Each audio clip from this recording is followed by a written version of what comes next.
रावेर तालुक्यातील अहिरवाडी या गावामध्ये काल रात्री झालेल्या पावसामुळे मोठ्या प्रमाणात केळीचं नुकसान झालेलं आहे. आपण या ठिकाणी बघू शकतो अक्षरशः केळी जमीनदोस्त झालेली आहे.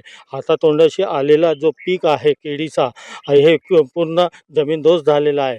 यासाठी शेतकरी जेव्हा आपल्या शेतीमध्ये आला बागायतीमध्ये आणि त्यांनी जेव्हा हे आपलं केळीचं नुकसान झाला त्यांनी पाहणी केली. अक्षरशः ते रडू लागलेले आहे.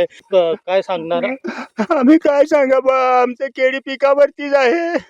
त्या उद्याच्या कालच्या दिवशी आमची केळी पुरी उद्ध्वस्त झाली.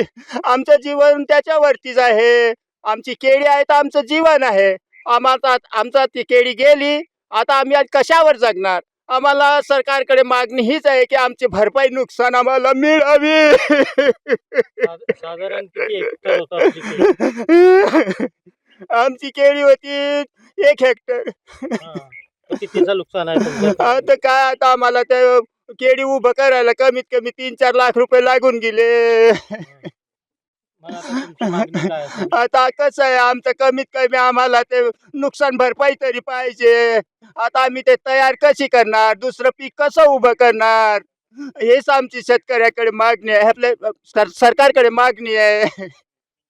आता पेरणीचे दिवस आलेले आहेत. पेरणीचे दिवस आलेले आहे. आता आम्ही कशी तयार करा त्याला? आम्ही पैसे कुठून आणा? आता अगोदरच आम्ही पैसे इकून तिकून काही घरातून काही जे काय असेल मोडून माडून सने आम्ही ते पैसे आणले आणि ते शेतीला लावले, केळीला लावले. लोकप्रतिनिधी वगैरे, कृषी अधिकारी आले होते का पाहणी करण्यासाठी? आणि आज आले होते फक्त आणि ते पाहणी करून पुढे चालले गेले पाटला गावाला. पंचनामा केले का? पंचनामा वगैरे काहीच नाही झाला अजून. मग आम्ही पण बघून राहिले. आम्हाला दुसरं काहीच नाही, आम्हाला भरपाई नुकसान मिळावी हीच आमची आशा आहे. तुमच्या जमत न्यूज 18 मराठी, जळगाव.